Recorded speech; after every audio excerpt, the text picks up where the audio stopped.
Hello students, today I am going to discuss with you the term expectation or expected value of a function of random variable.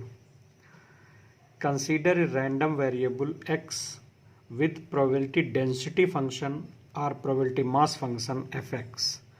Probability density function is for continuous random variable and probability mass function is for discrete random variable. If gx be a function such that g capital X is a random variable, कहने का मतलब ये है कि एक random variable capital x है जिसका probability density या probability mass function F x है, और हम एक जी एक्स ऐसा फंक्शन कंसीडर करते हैं कि जी कैपिटल एक्स मीन्स एक्स की जगह पर अगर हम रैंडम वेरिएबल सब्स्टिट्यूट कर दें तो जो फंक्शन कैपिटल एक्स का बनेगा वो भी एक रैंडम वेरिएबल ही होगा. Okay, means g capital X is function of random variable which is also a random variable. Then the expected value of the random variable gx is defined as minus infinite to plus infinite gx into fx dx. Gx means that function whose expected value is to be evaluated, and fx is probability density function. ये formula continuous random variable के लिए है, इसलिए हमने integration का use किया है, और रैंडम वेरिएबल के limit minus infinite to plus infinite है. In case of discrete random variable we use summation for x g x f x. Okay, summation is run over all possible values of random variable x. अगर इसमें हम particular case देखें, particular case में अगर हम gx की value capital x to the power r ले लेते हैं, कैपिटल x यहाँ पर एक रैंडम वेरिएबल है और रैंडम वेरिएबल का एक फंक्शन हमने कंसीडर किया that is capital x to the power r. r यहाँ पर एक पॉजिटिव नंबर है, तो expected value of x to the power r continuous random variable के लिए क्या हो जाएगा, देखिए minus infinite to plus infinite, और gx है यहाँ पर x to the power r fx dx. और डिस्क्रीट रैंडम वेरिएबल के लिए क्या हो जाएगा, डिस्क्रीट में इंटीग्रेशन की जगह पर समेशन आ जाएगा x to the power r fx. Okay,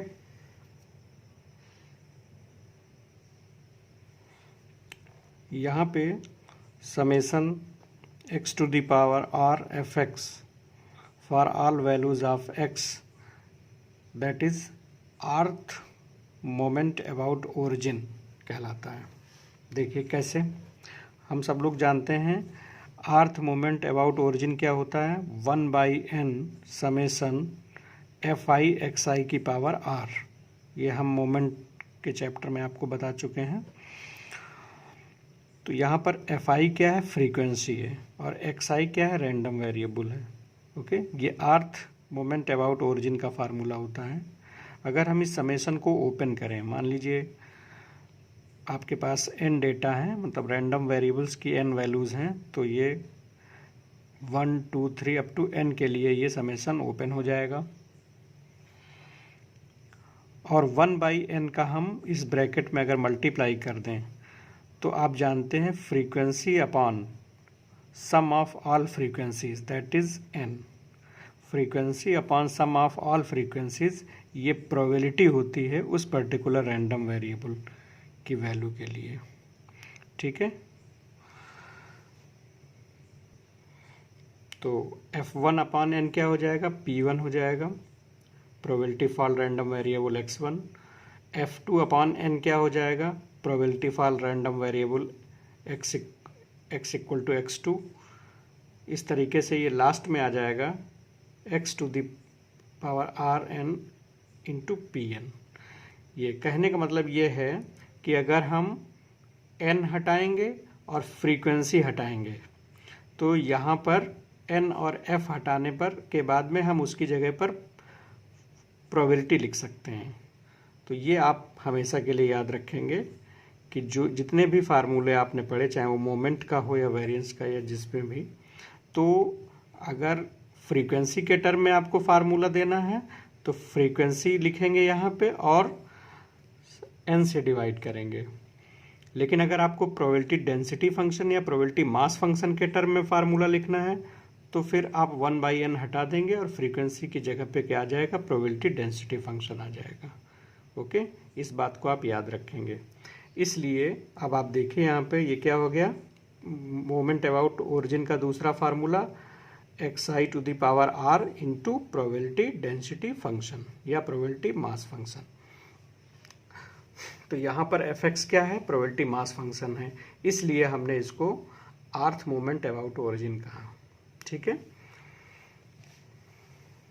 देखिए अगर हम यहाँ पर r की वैल्यू 1 सब्स्टिट्यूट कर दें तो ये हो जाएगा expected value of x is equal to summation for all values of x fx। यहाँ पर r की वैल्यू 1 सब्स्टिट्यूट कर दी हमने, तो ये देखिए ये आप r इक्वल टू 1 रखेंगे तो ये आपका फर्स्ट मोमेंट अबाउट ओरिजिन आ जाएगा। और फर्स्ट मोमेंट अबाउट ओरिजिन को हम लोग मीन कहते हैं, ये हम सब लोग जानते हैं। तो एक्सपेक्टेड वैल्यू के टर्म में मीन का फार्मूला आ गया। मीन इज इक्वल टू कितना हो जाएगा, expected value of random variable x। इसी तरह से हम एक्सपेक्टेड वैल्यू ऑफ x² निकाल सकते हैं by putting r equal to 2। तो we get summation for all values of x² fx। x² fx क्या हो जाएगा, r इक्वल टू 2 रखेंगे तो ये सेकेंड मोमेंट अबाउट ओरिजिन आ जाएगा, जिसको हम लोग μ2 डैश कहते हैं। अब देखिए वेरिएंस का फार्मूला हम लोगों ने पढ़ रखा है, μ2 is equal to μ2 dash minus μ1 dash का होल स्क्वायर। तो देखिए μ2 डैश क्या निकाला है हमने, एक्सपेक्टेड वैल्यू ऑफ x², और μ1 डैश क्या निकला है, एक्सपेक्टेड वैल्यू ऑफ x। तो ये वेरिएंस का फार्मूला आपके पास आ गया in term of expected values, that is expected value of x² minus expected value of x का होल स्क्वायर। अब हम सेकेंड एक पर्टिकुलर केस ले लेते हैं कि अगर हम इसमें gx की value x minus x bar to the power r ले लें। यहाँ पर x रैंडम वेरिएबल है कैपिटल X और x बार मीन है, तो expected value of x minus x bar to the power r कितना हो जाएगा, कॉन्टिन्यूअस रैंडम वेरिएबल के लिए minus infinite to plus infinite gx क्या होता है, capital X minus x bar to the power r। तो ये हो जाएगा x minus x bar to the power r into fx dx by this formula. और डिस्क्रीट रैंडम वेरिएबल है अगर यहाँ पर x, तो उसके लिए समेशन आ जाएगा इंटीग्रेशन की जगह पे, तो ये हो जाएगा summation for all values of x minus x bar to the power r fx। यहाँ पर ये जो fx है ये प्रोबेबिलिटी डेंसिटी फंक्शन या प्रोबेबिलिटी मास फंक्शन है। ओके, और जैसा कि अभी हम यहाँ पे बता चुके हैं कि किसी भी फार्मूले में अगर हम फ्रीक्वेंसी और n हटा देते हैं तो उसकी जगह पे आ जाता है प्रोबेबिलिटी डेंसिटी फंक्शन या प्रोबेबिलिटी मास फंक्शन। तो इस कॉन्सेप्ट के आधार पे देखिए यहाँ पे हम सब लोग जानते हैं कि आर्थ सेंट्रल मोमेंट का फार्मूला होता है 1/n summation frequency fi xi minus x bar to the power r। ये आर्थ सेंट्रल मोमेंट का फार्मूला होता है। और जैसा कि हम अभी बता चुके हैं कि फ्रीक्वेंसी अगर हम हटाएंगे और n हटा देते हैं तो उसकी जगह पे क्या आ जाता है, प्रोबेबिलिटी मास फंक्शन या प्रोबेबिलिटी डेंसिटी फंक्शन आ जाता है। तो यहाँ पे देखिए अगर हम f और n हटाएंगे तो इसकी जगह पे आ जाएगा pdf या pmf। तो pdf या pmf क्या है, यहाँ पे हमारा x है, तो ये आ जाएगा हमारा आर्थ सेंट्रल मोमेंट का formula in term of probability density function या प्रोबेबिलिटी मास फंक्शन। अब देखिए हम यहाँ पर अगर आर की वैल्यू, तो ये आपका म्यू आर हो जाएगा, आर सेंट्रल मोमेंट। अगर हम आर की वैल्यू 1 सब्स्टिट्यूट कर दें तो ये आ जाएगा, देखिए mu 1 is equal to, r की वैल्यू 1 रख देंगे तो ये हो जाएगा x minus x bar to the power 1 into f x. Okay, f x का अगर हम इसमें मल्टीप्लाई कर दें तो ये हो जाएगा summation x f x minus x bar, summation के बाहर चला जाएगा, समेसन एफ एक्स। ये देखिए ये टर्म क्या है, ये एक्सपेक्टेड वैल्यू ऑफ एक्स है, जैसा कि अभी हम ऊपर बता चुके हैं, ये लिखा हुआ है expected value of x. Okay, minus ये क्या लिखा हुआ है, सम ऑफ प्रोबेबिलिटी मास फंक्शन। और हम आपको बता चुके हैं कि x की प्रत्येक वैल्यू के लिए प्रोबेबिलिटीज का सम क्या होता है, 1 होता है। हम आपको पिछले आर्टिकल में ये बता चुके हैं। तो ये वैल्यू कितनी हो जाएगी, 1 हो जाएगी। तो एक्सपेक्टेड वैल्यू ऑफ x क्या होता है, एक्सपेक्टेड वैल्यू ऑफ x क्या होता है, मीन होता है। तो ये भी मीन है और ये भी मीन है, तो mean minus mean, x bar minus x bar is equal to 0 आ जाएगा। और हम सभी लोग जानते भी हैं कि first moment about mean means central moment हमेशा 0 होता है, फर्स्ट सेंट्रल मोमेंट हमेशा 0 होता है। अब आप आ जाइए सेकंड सेंट्रल मोमेंट पे। सेकंड सेंट्रल मोमेंट निकालने के लिए हम यहाँ पर r इक्वल टू 2 सब्स्टिट्यूट कर देंगे, तो ये आ जाएगा म्यू 2। म्यू 2 को हम लोग क्या कहते हैं, वेरिएंस कहते हैं। सेकंड सेंट्रल मोमेंट को हम लोग वेरिएंस कहते हैं। तो ये हो जाएगा x माइनस एक्स बार का whole square into f x. X bar का मतलब क्या है, एक्स बार होता है एक्सपेक्टेड वैल्यू ऑफ x। तो ये आ जाएगा summation x minus expected value of x का whole square into f x. ये वेरिएंस का फार्मूला हो गया in term of expected values. हमारे पास एक्सपेक्टेशंस की कुछ प्रॉपर्टीज हैं। फर्स्ट प्रॉपर्टी है कि expectation of x plus y या x minus y that is equal to expected value of x plus और minus expected value of y। कहने का मतलब ये होता है कि expected values E linearly operate होती है। ठीक है, लीनियरली का मतलब यह है कि प्लस माइनस पर डिस्ट्रीब्यूट हो जाएगा। और अगर कांस्टेंट है, थर्ड प्रॉपर्टी में देखिए, अगर किसी फंक्शन के साथ में कांस्टेंट का मल्टीप्लाई है तो कांस्टेंट क्या होता है, एक्सपेक्टेड वैल्यू के बाहर आ जाता है।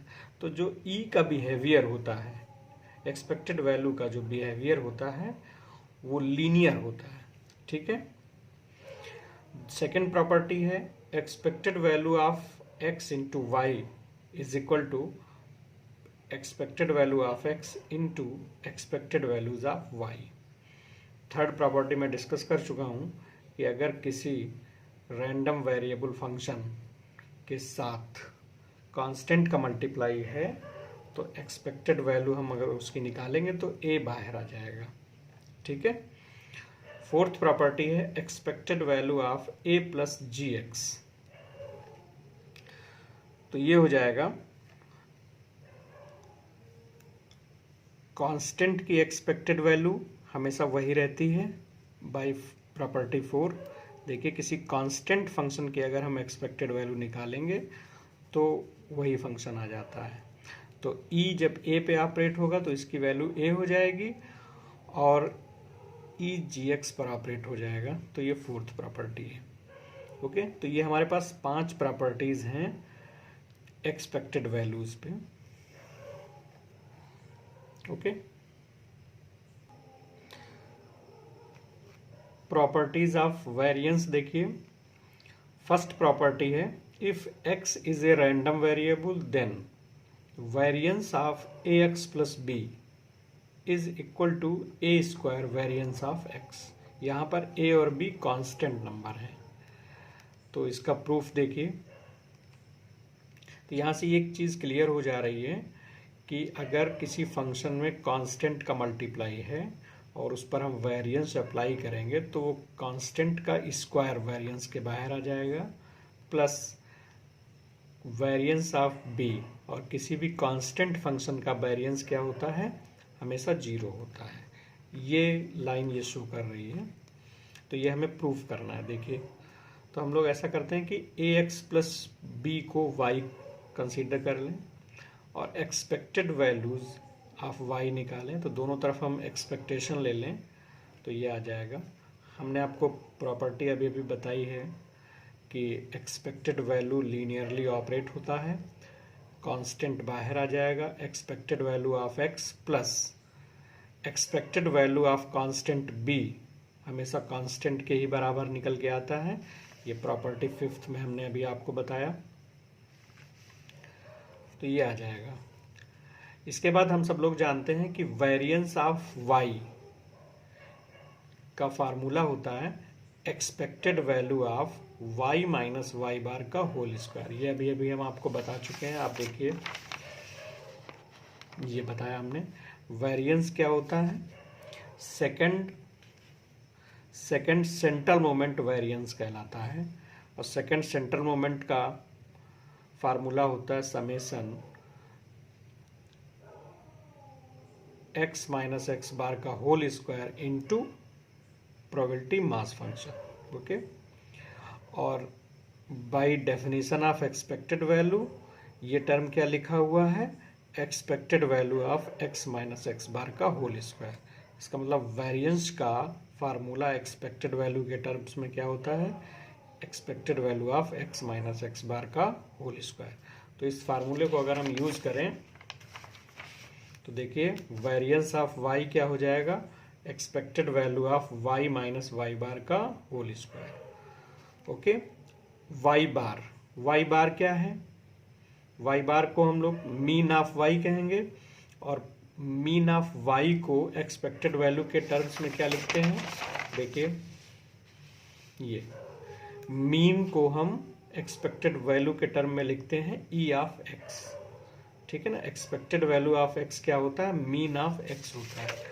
तो इस फार्मूले के अकॉर्डिंग हम लोग y बार की जगह क्या लिख सकते हैं? Expected value of y। ठीक है, तो हमें ये वैल्यू इवेल्युएट करनी है। तो इसके लिए देखिए, y माइनस ई वाई ले लेते हैं। y माइनस ई वाई की वैल्यू है, देखो y ये है और ई वाई ये निकाला है हमने। तो y माइनस ई वाई करेंगे तो देखिए क्या आ जाएगा? b से b कैंसिल हो जाएगा, और ax minus a of E x, a common कर लेंगे तो ये आ जाएगा x माइनस ई एक्स। दोनों तरफ स्क्वायर कर लेंगे, देखिए यहाँ पर स्क्वायर किया गया है, दोनों तरफ स्क्वायर कर लेंगे तो ये आ जाएगा a square x minus E x का होल स्क्वायर। अब हम दोनों तरफ एक्सपेक्टेड वैल्यू ले लेंगे तो E of y minus E y का होल स्क्वायर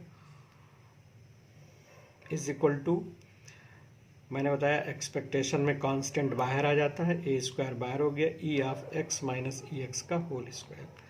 देखिए इधर इस लाइन में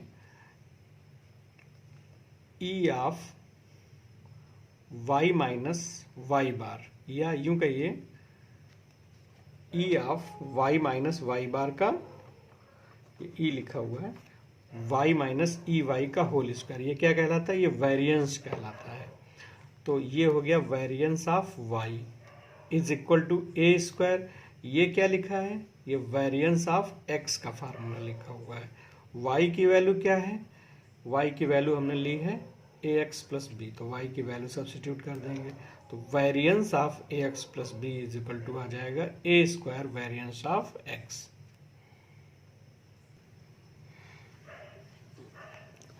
अब आप देखिए कोवेरिएंस की value in term of expectations. तो if x and y be two random variables, then the covariance between them is defined as 1 upon n summation frequency x minus x bar into y minus y bar। ये आप लोगों ने covariance of x y का formula पढ़ा होगा इन term of frequency. यहाँ पर f क्या है? फ्रीक्वेंसी है। ठीक है, हमने आपको अभी भी बता रखा है कि फ्रीक्वेंसी के फार्मूले को अगर हम प्रोबेबिलिटी डेंसिटी फंक्शन में चेंज करना चाहते हैं तो फ्रीक्वेंसी f और n आप हटा देंगे, उसकी जगह पर आप क्या लिख सकते हैं, प्रोबेबिलिटी डेंसिटी फंक्शन लिख सकते हैं। तो देखिए हमने फ्रीक्वेंसी और सम ऑफ फ्रीक्वेंसी एन को हटा दिया, उसकी जगह पर हमने क्या लिख दिया, पी आई। यहाँ पर पी आई क्या है, P I probability density function है या प्रोबेबिलिटी मास फंक्शन है। अगर डिस्क्रीट फंक्शन है तो हम प्रोबेबिलिटी मास फंक्शन उसी को कहेंगे, अगर कॉन्टिन्यूअस वेरिएबल है तो हम उसको प्रोबेबिलिटी डेंसिटी फंक्शन कहेंगे। तो ये फार्मूला आ गया कोवेरिएंस का इन term of probability mass function. Okay, और यही वैल्यू क्या कहलाती है, ये कहलाती है एक्सपेक्टेशंस की डेफिनेशन के अकॉर्डिंग ये कहलाएगा expected value of x minus x bar into y minus y bar. क्योंकि हमने आपको एक्सपेक्टेड वैल्यू का फार्मूला बताया है, किसी फंक्शन का एक्सपेक्टेड वैल्यू अगर हमें निकालना है तो हम समेशन वो फंक्शन लिखते हैं और उसके साथ में ये प्रोबेबिलिटी मास फंक्शन लिखते हैं। ठीक है, तो ये expected value of g x का फार्मूला हो जाएगा। इस फार्मूले के अकॉर्डिंग आप देखेंगे यहाँ पर क्या लिखा हुआ है, ये पूरा फंक्शन लिखा हुआ है जी एक्स और उसके साथ में ये प्रोबेबिलिटी मास फंक्शन लिखा हुआ है। तो ये क्या हो जाएगा, ये expected value of x minus x bar into y minus y bar हो जाएगा। ओके, तो कोवेरिएंस का एक्सपेक्टेड वैल्यू के टर्म में एक तो फार्मूला ये हो गया e of x minus x bar into y minus y bar. Okay, हम सभी लोग जानते हैं x बार का मतलब होता है एक्सपेक्टेड वैल्यू ऑफ x और y bar means expected value of y। इन दोनों ब्रैकेट्स का मल्टीप्लाई कर देंगे तो ये आ जाएगा x y into y into x minus x into ई y plus E x into ई वाई। ओके, अब हम e को इस ब्रैकेट पर ऑपरेट कर देंगे तो by properties of expectations e of x y, e इस पे ऑपरेट हो जाएगा तो ये हो जाएगा E y into E x, इस पर ऑपरेट होगा तो ये हो जाएगा ई एक्स इंटू ई y plus E x into ई वाई। तो आप देखिए ई वाई से ई एक्स कैंसिल हो जाएगा तो ये बच जाएगा, यहाँ पे ये आ जाएगा e of x y minus E x into E Y.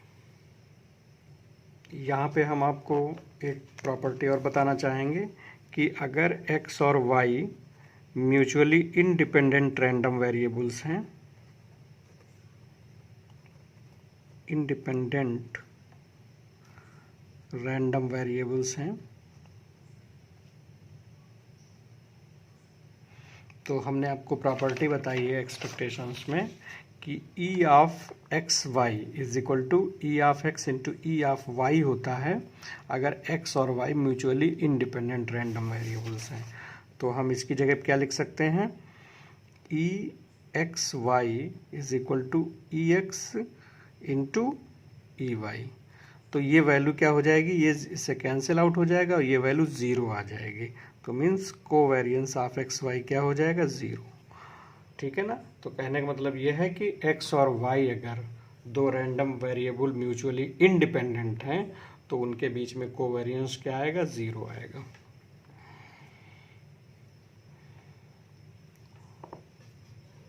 कुछ प्रॉपर्टीज़ हैं कोवेरिएंस की। तो covariance of ax comma b y is equal to, by definition of covariance x और y के लिए हमने लिखा था expected value of x minus x bar into y minus y bar. तो ax और by के लिए क्या हो जाएगा, expected value of ax minus e of ax into b y minus E of b y. ax minus हम जानते हैं कि a को बाहर आ जाएगा एक्सपेक्टेशन के, यहाँ से एक्सपेक्टेशन के बाहर b आ जाएगा। ठीक है, इन दोनों ब्रैकेट से हम a कॉमन कर लें, इन दोनों इस दोनों टर्म से b कॉमन कर लें तो a भी कांस्टेंट है इसलिए वो एक्सपेक्टेशन के बाहर आ जाएगा, तो ये लाइन आ जाएगी। ओके, और आप इस इतने पॉइंट को देखिए, ये क्या लिखा है, expected value of x minus x bar into y minus y bar, जिसको हम लोग क्या कहते हैं, कोवेरिएंस ऑफ एक्स वाई कहते हैं। तो ये आ गया covariance of a x comma b y is equal to a b into covariance of x comma y. इसी तरह से हम सेकेंड प्रॉपर्टी कोवेरियंस की दिखा सकते हैं कि covariance of a x comma b y. Covariance की बेसिक डेफिनेशन लगाएं। एक्सपेक्टेशन ऑफ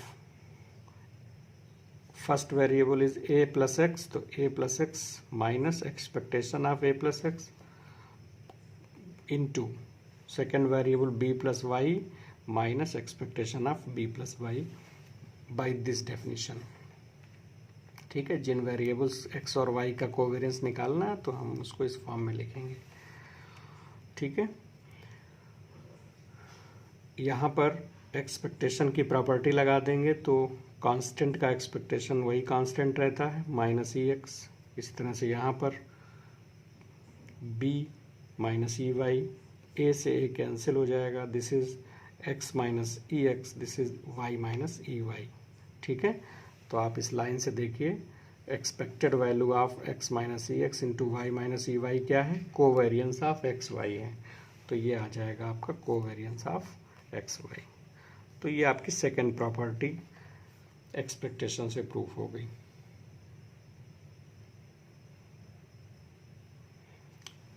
नेक्स्ट प्रॉपर्टी है वेरिएंस की।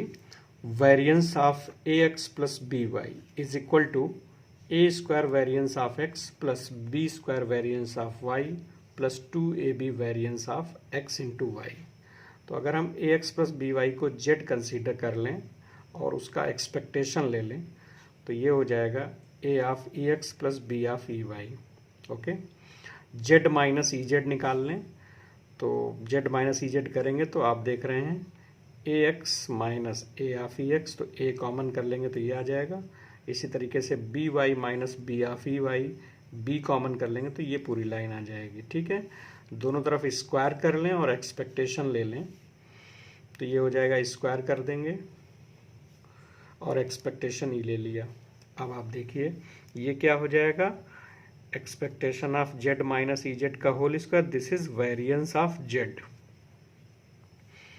And z means a x plus b y, तो लेफ्ट हैंड साइड में आ गया variance of a x plus b y. Right side को हम सॉल्व कर लेंगे। देखिए पहले हम होल स्क्वायर ओपन करेंगे तो ये हो जाएगा a square plus b square plus 2ab। Okay, और एक्सपेक्टेशन को हम इस पर ऑपरेट करा देंगे इस पूरे ब्रैकेट पे, तो कांस्टेंट बाहर आ जाएगा ए स्क्वायर, ये हो जाएगा e of x minus E x का होल स्क्वायर जिसको हम लोग वेरिएंस ऑफ एक्स कहेंगे। इसी तरह से बी स्क्वायर बाहर आ जाएगा और ये है expectation of y minus E y का होल स्क्वायर जिसको हम वेरिएंस ऑफ वाई कहेंगे, 2ab, और ये e of x minus E x into y minus E y, ये कोवेरिएंस ऑफ एक्स वाई का फार्मूला है इन टर्म ऑफ एक्सपेक्टेशन। तो ये आपका प्रॉपर्टी प्रूफ हो जाएगा।